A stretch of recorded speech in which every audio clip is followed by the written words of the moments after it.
Pada waktu itu, Kaisar Agustus mengeluarkan suatu perintah, menyuruh mendaftarkan semua orang di seluruh dunia. Inilah pendaftaran yang pertama kali diadakan sewaktu Kirenius menjadi wali negeri di Syria. Maka pergilah semua orang mendaftarkan diri masing-masing di kotanya sendiri. Demikian juga Yusuf pergi dari kota Nazaret di Galilea ke Yudea, ke kota Daud yang bernama Bethlehem, karena ia berasal dari keluarga dan keturunan Daud, supaya didaftarkan bersama-sama dengan Maria, tunangannya yang sedang mengandung. Ketika mereka di situ, tibalah waktunya bagi Maria untuk bersalin. Dan ia melahirkan seorang anak laki-laki, anaknya yang sulung. Lalu dibungkusnya dengan lampin dan dibaringkannya di dalam palungan, karena tidak ada tempat bagi mereka di rumah penginapan. Di daerah itu ada gembala-gembala yang tinggal di padang menjaga kawanan ternak mereka pada waktu malam. Tiba-tiba berdirilah seorang malaikat Tuhan di dekat mereka, dan kemuliaan Tuhan bersinar meliputi mereka dan mereka sangat ketakutan.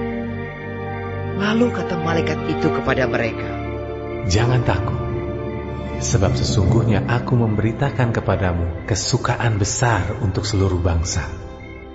Hari ini telah lahir bagimu juru selamat, yaitu Kristus, Tuhan, di kota Daud. Dan inilah tandanya bagimu. Kamu akan menjumpai seorang bayi dibungkus dengan lampin dan terbaring di dalam palungan." Dan tiba-tiba tampaklah bersama-sama dengan malaikat itu sejumlah besar bala tentara sorga yang memuji Allah. Katanya, "Kemuliaan bagi Allah di tempat yang tinggi, dan damai sejahtera di bumi di antara manusia yang berkenan kepadanya." Setelah malaikat-malaikat itu meninggalkan mereka dan kembali ke sorga, gembala-gembala itu berkata seorang kepada yang lain, "Marilah kita pergi ke Bethlehem untuk melihat apa yang terjadi di sana, seperti yang diberitahukan Tuhan kepada kita." Lalu mereka cepat-cepat berangkat dan menjumpai Maria dan Yusuf dan bayi itu yang sedang berbaring di dalam palungan.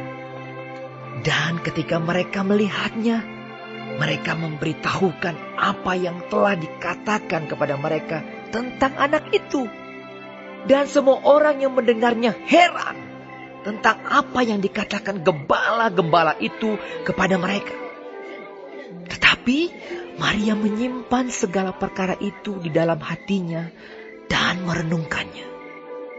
Maka kembalilah gembala-gembala itu sambil memuji dan memuliakan Allah, karena segala sesuatu yang mereka dengar dan mereka lihat semuanya sesuai dengan apa yang telah dikatakan kepada mereka. Dan ketika genap 8 hari dan ia harus disunatkan, ia diberi nama Yesus, yaitu nama yang disebut oleh malaikat sebelum ia dikandung ibunya. Dan ketika genap waktu pentahiran, menurut hukum Taurat Musa, mereka membawa dia ke Yerusalem untuk menyerahkannya kepada Tuhan. Seperti ada tertulis dalam hukum Tuhan, semua anak laki-laki sulung harus dikuduskan bagi Allah. Dan untuk mempersembahkan korban menurut apa yang difirmankan dalam hukum Tuhan, yaitu sepasang burung tekukur atau 2 ekor anak burung merpati. Adalah di Yerusalem seorang bernama Simeon. Ia seorang yang benar dan saleh yang menantikan penghiburan bagi Israel. Roh Kudus ada di atasnya, dan kepadanya telah dinyatakan oleh Roh Kudus bahwa ia tidak akan mati sebelum ia melihat Mesias, yaitu dia yang diurapi Tuhan. Ia datang ke bait Allah oleh Roh Kudus. Ketika Yesus anak itu dibawa masuk oleh orang tuanya untuk melakukan kepadanya apa yang ditentukan hukum Taurat. Ia menyambut anak itu dan menatangnya sambil memuji Allah, katanya, "Sekarang Tuhan, biarkanlah hamba-Mu ini pergi dalam damai sejahtera, sesuai dengan firman-Mu, sebab mataku telah melihat keselamatan yang daripada-Mu, yang telah Engkau sediakan di hadapan segala bangsa, yaitu terang yang menjadi penyataan bagi bangsa-bangsa lain, dan menjadi kemuliaan bagi umat-Mu Israel." Dan bapa serta ibunya amat heran akan segala apa yang dikatakan tentang dia.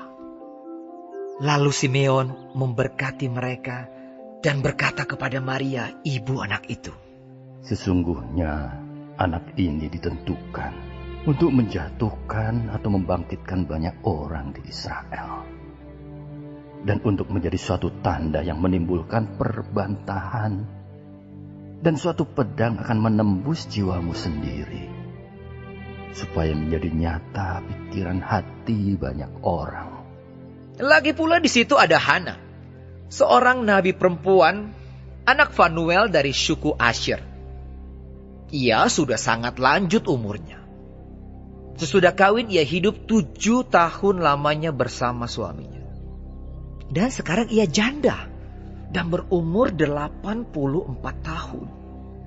Ia tidak pernah meninggalkan bait Allah dan siang malam beribadah dengan berpuasa dan berdoa. Dan pada ketika itu juga datanglah ia ke situ dan mengucap syukur kepada Allah dan berbicara tentang anak itu kepada semua orang yang menantikan kelepasan untuk Yerusalem. Dan setelah selesai semua yang harus dilakukan menurut hukum Tuhan, kembalilah mereka ke kota kediamannya, yaitu kota Nazaret di Galilea. Anak itu bertambah besar dan menjadi kuat, penuh hikmat, dan kasih karunia Allah ada padanya. Tiap-tiap tahun orang tua Yesus pergi ke Yerusalem pada hari raya Paskah. Ketika Yesus telah berumur 12 tahun, pergilah mereka ke Yerusalem seperti yang lazim pada hari raya itu. Sehabis hari-hari perayaan itu, ketika mereka berjalan pulang, tinggallah Yesus di Yerusalem tanpa diketahui orang tuanya. Karena mereka menyangka bahwa ia ada di antara orang-orang seperjalanan mereka. Berjalanlah mereka sehari perjalanan jauhnya, lalu mencari dia di antara kaum keluarga dan kenalan mereka. Karena mereka tidak menemukan dia, kembalilah mereka ke Yerusalem sambil terus mencari dia. Sesudah 3 hari mereka menemukan dia dalam bait Allah. Ia sedang duduk di tengah-tengah alim ulama, sambil mendengarkan mereka dan mengajukan pertanyaan-pertanyaan kepada mereka. Dan semua orang yang mendengar dia sangat heran akan kecerdasannya dan segala jawab yang diberikannya. Dan ketika orang tuanya melihat dia, tercenganglah mereka. Lalu kata ibunya kepadanya, "Nak, mengapakah engkau berbuat demikian terhadap kami? Bapamu dan aku dengan cemas mencari engkau." Jawabnya kepada mereka, "Mengapa kamu mencari aku? Tidakkah kamu tahu bahwa aku harus berada di dalam rumah Bapakku?" Tetapi mereka tidak mengerti apa yang dikatakannya kepada mereka. Lalu ia pulang bersama-sama mereka ke Nazaret, dan ia tetap hidup dalam asuhan mereka. Dan ibunya menyimpan semua perkara itu di dalam hatinya. Dan Yesus makin bertambah besar dan bertambah hikmatnya dan besarnya, dan makin dikasihi oleh Allah dan manusia.